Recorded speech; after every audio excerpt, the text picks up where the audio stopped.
시장의 이슈를 통해 투자의 맥을 훅 짚어보는 이슈 훅 시간입니다. 자, 매주 화요일 화제의 이슈와 업종을 정확하게 분석해 주실 주식 명사수 김호영, 허해남 대표와 함께합니다. 안녕하세요. 자, 오늘장 코스피 지수가 2,500선 사수에 실패를 했습니다. 코스닥 시장 역시 장중 낙폭을 크게 키우는 모습을 보였는데요. 자, 아쉬웠던 오늘장 두 분은 어떻게 보셨는지 간단하게 한 줄 평 들어보도록 하겠습니다. 자, 일단 허 대표님, 자, 오늘장 한 줄 평 어떻게 하실 수 있을까요? 네, 지수 하락도 하락이지만 좀 체감상으로는 이제 그 미증시가 오를 때 같이 못 오르고 또 내릴 때는 더 많이 내리는 이런 좀 체감상으로는 또 조금 더 좀 그 급락이 좀 더 많이 나오는 그런 모습을 좀 오늘 보였습니다.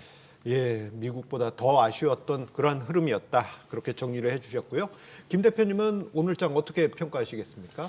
증시 격언 중에 갈 자리에서 못 가면 폭락한다라는 말이 있는데 오늘이 딱 전형적인 그런 모습이 아니었나 싶습니다. 예, 사실 그런 격언이 있긴 하지만 안 왔으면 좋겠는데 그러한 분위기가 있어서 좀 아쉬운 부분이 있습니다. 자, 그렇다면 그 속에서 투자자들의 이목이 쏠린 시장의 핫 이슈는 무엇이 있을까요? 바로 만나보도록 하겠습니다.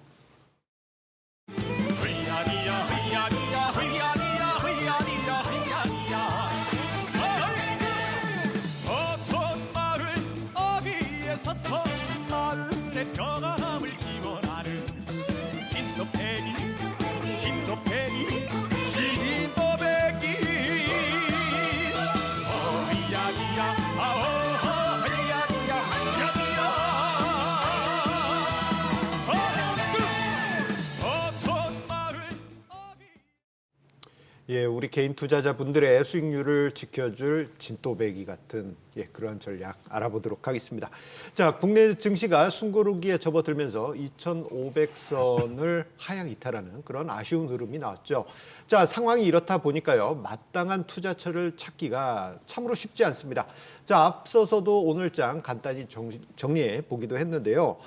자, 이 허 대표님.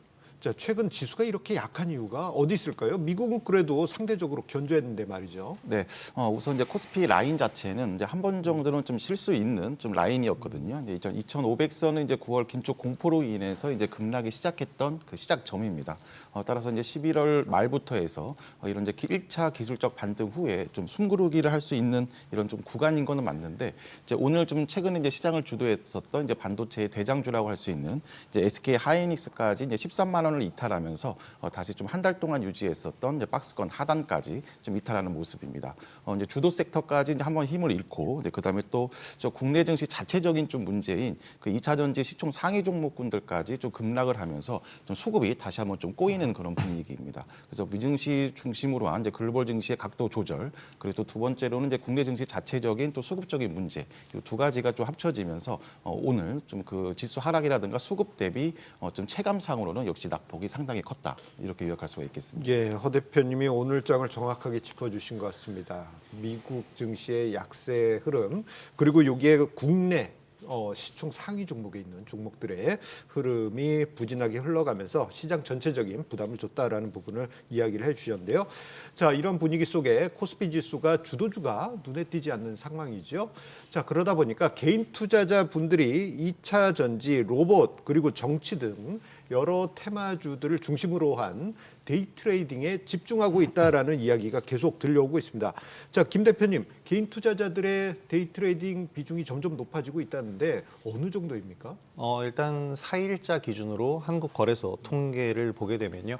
지난달 유가증권 전체 거래 대금에서 데이 트레이딩이 차지하는 비중이 약 41.5%를 기록했다고 합니다.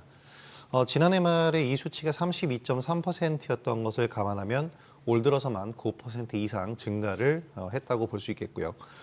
코스피 시장 거래 대금에서 데이 트레이딩이 차지하는 비중이 올해 9월 38.1%, 10월에는 40.8% 등 계속해서 증가하는 추세를 보이고 있습니다. 코스닥 시장도 마찬가지인데요. 지금 현재 55.4%를 기록하고 있으면서 코스피 시장보다는 높은 수치를 보여주고 있습니다. 역시 지난해 같은 기간에는 52% 정도였는데요. 소폭이지만 그래도 증가세를 보이고 있고요. 사실 10월 달이 하락장이었기 때문에 개인 투자자들의 데이 트레이딩 자체가 활발하지 못했었는데 10월 달에 잠시 줄었다가 지난달에 다시 반등하는 모습이었습니다. 예, 저 정도로 데이 트레이딩 비중이 증가했다라고 한다면요, 개인 투자자분들 중 상당수가 하루 종일 매매에 집중하고 계신 게 아닌가 싶습니다. 자, 이렇듯 개별 종목 장세가 이어지면서 시장에서는 일부 테마주들이 활기를 치고 있는데요. 특히 정치 테마주들이 최근에 급등하는 양상이 나타나면서 개인 투자자분들을 그야말로 들었다 놨다 하고 있습니다. 자, 어떤 정치 테마주들은 이거 단숨에 뭐 4배, 5배까지 올라간 종목도 있기도 해요. 허 대표님은 어떻게 보셨습니까? 네, 좀 말씀하신 대로 이제 마땅한 투자처가 없다 보니까 이제 개인 투자들 입장에서는 이제 이런 좀 거래량이 좀 동반된 이런 그 총선을 앞두고 인물주에 또 다시 한번 관심을 가지는 분위기입니다. 역시 이제 이 중에서도 이제 한동훈 인물 관련주들이 이제 최근 이제 급등을 보였습니다. 덕성우는 최근 한 달간 7,500원에서 이제 3만 원까지 약 400% 정도를 이제 상승 흐름을 이제 보여줬고요. 두 번째 종목이 이제 대상홀딩스도 7,000원에서 13,000원까지 역시 또 급등하는 모습을 보였습니다. 하지만 뭐 수급이 받쳐준 것도 없고, 그다음에 또 실질적인 모멘텀이라든가 이런 부분들 없이 그냥 단순 어떤 그 투심으로 움직인 구간이기 때문에 단기 트레이딩 관점을 말고는 좀 접근은 상당히 좀 제한 또 좀 제약되는 그런 모습을 보여주고 있습니다. 예, 최근에 이제 총선을 앞두고 정치 테마주들이 강세를 보이고 있는데, 자, 대부분의 전문가분들은 정치 테마주 조심해라라는 조언을 하고 계시죠. 사실 이 정치 테마주가 워낙 이제 급등락이 심하다 보니까 조심하라라는 이야기가 계속 나오고 있는 것 같은데요.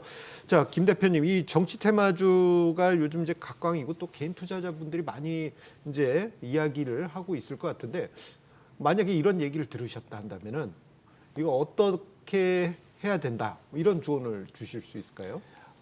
일단은 리스크 측면을 먼저 말씀을 좀 드리고 싶은데 정치 테마주는 테마주 중에서도 가장 리스크가 크다고 할 수가 있겠습니다. 그렇지만 주식시장이라는 것이 원래 하이리스크 하이리턴인 만큼 상승폭 자체도 아주 무지막지하게 크기 때문에 대부분의 개인 투자자분들이 관심을 갖기 마련인데요. 하지만 대부분의 전문가들은 정치 테마주를 접근하지 말라고 하는데, 이 이유는 대부분의 개인 투자자분들이 상황을 파악하지 않고 무작정 보유하다가 끝내는 물리는 상황이 오기 때문입니다. 하지만 이것은 사실 어떤 섹터의 어떤 종목, 어떤 테마라도 다 마찬가지의 상황이라고 볼 수 있겠는데요. 중요한 차이점 하나를 보자면 정치 테마주 중에서 인맥주로 분류되는 종목들은 상승의 명분이 전혀 없습니다. 근본 없는 상승이다라고 말씀을 드렸는데요. 그렇기 때문에 선거 열풍이 사그라들고 시세 역시 무너지게 되면 다시 상승할 명분이 없기 때문에 그대로 사장되는 그런 경우들이 많이 나오기 때문입니다. 반면에 정책주, 이제 인맥주랑 정책주로 나뉘게 되는데, 정책주 같은 경우에는 주요 정책 이슈는 선거 이후에도 정책 이슈를 통해서 상승을 할 수 있는데, 사실 아무래도 이 테마성 시세가 아무래도 낄 수밖에 없기 때문에 역시 물리는 경우가 나오기 마련입니다. 그렇기 때문에 가장 중요한 것은 하셔도 된다라고 말씀을 드리는데, 단서는 분명한 매도 전략을 가져가시라는 겁니다. 확실한 매도 전략이 없다라면 접근 금지, 딱 이렇게 말씀을 드리겠습니다. 예, 정치 테마주가 워낙 액티브하게 움직이기 때문에 김호영 대표님께서도 자, 매도 전략을 꼭 세워야 된다라는 부분을 강조를 해주셨습니다. 자, 그런데요, 사실 정치 테마주 외에도 자, 11월부터 시장을 이렇게 쭉 보게 되면요, 최고의 테마주 중에 하나는 바로 로봇이 아닐까 싶습니다. 자, 로봇 관련주들, 최근에 질주했던 로봇 관련주들 중에 상당수가 급브레이크를 밟은 그런 모습을 보여주고 있어요. 네, 우선 이제 로봇 섹터는 이제 단순하게 이제 지금부터는 이제 테마로 보기에는 좀 힘들고, 로봇 사의 어떤 성장성이라든가 그다음에 또 주요 기업들의 투자 확대까지를 우리가 고려했을 때는 어떻게 보면 이제 섹터라든가 좀 안정적인 계속 좀 지속을 해야 되는 그런 고민을 이제 보셔야 되겠습니다. 특히 이제 3, 4거래일 정도의 이제 로봇 관련주들의 이제 하락은 로봇 섹터 자체의 하락이라기보다는 이제 최근 나스닥이 이제 전고점에서 한번 숨고르게 할 때 좀 기술주가 같이 쉬는 그런 모습을 보였습니다. 여기에 이제 대장주 역할을 하고 있는 두산 로보틱스도 이제 단기 과열 구간에서 한번 좀 그 각도를 조절하고 있는데, 지난주에도 말씀드렸지만 이제 두산 로보틱스가 이제 8만 원부터 7만 5천 원 사이에서 1차 지지력을 확보하고, 그리고 다시 한번 또 코스닥이 800선 초반에서 이제 외국인 매수세가 돌아온다면 오히려 이런 두산 로보틱스라든가 로봇 관련주는 다시 한번 비중 확대 전략으로 접근하는 전략도 필요하겠습니다. 예, 허해남 대표는 관련주에는 로봇 관련주들 뭐 조정은 일부 있을 수 있겠지만 추후에 탄력성 재확대 가능성을 언급을 해주셨는데요. 자, 중요한 것은 이 이후에 전략이 아닐까 싶습니다. 이 부분에 관해서는 구체적인 전략을 김호영 대표에게 여쭤보겠습니다. 로봇 관련주들을 어떻게 접근하는 게 좋을까요?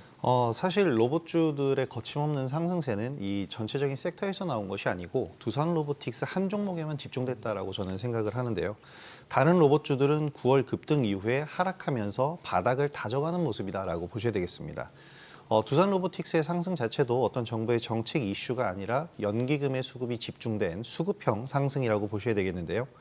연기금의 이런 매수세 같은 경우엔 지난번 말씀드린 것처럼 코스피 200 진입을 노리면서 안정적인 안정권을 만들 수 있는 전략일 수 있기 때문에 로봇주 전반과는 조금 괴리감이 있는 수급이었다라고 볼 수 있겠습니다. 다만 자율주행 로봇의 도로 통행이 허용이 되고 정부의 지능형 로봇 관련 정책 이슈가 앞으로 계속해서 나오게 될 겁니다. 그렇게 되면 9월 상승 이후에 하락했다가 이제 바닥을 다져가는 과정에 있는 로봇주들이 이런 이슈들로 인해서 탄탄하게 바닥을 다져간다면 연말을 지나서 내년 초에 다시 주도주로 부상할 수 있다라고 생각을 하고 있습니다. 따라서 지금 구간에서 신규 매수 접근 저는 충분히 뭐 내년이라고 해봐야 지금 한 달 정도도 안 남았기 때문에 충분히 가능하다고 생각을 하고요. 보유하신 분들은 지금 뭐 손실 중인 분들은 정리하실 필요 없이 좀 가져가면서 좀 더 매집하는 그런 공격적인 모습도 충분히 가능하다고 생각합니다. 예, 김호영 대표께서 로봇 관련주에 대한 구체적인 전략을 언급을 해주셨는데요. 자, 테마주에 대한 정확한 분석과 전략들은 카카오톡 채널에서 백발백중 화요일을 검색하시면 만나보실 수 있겠습니다.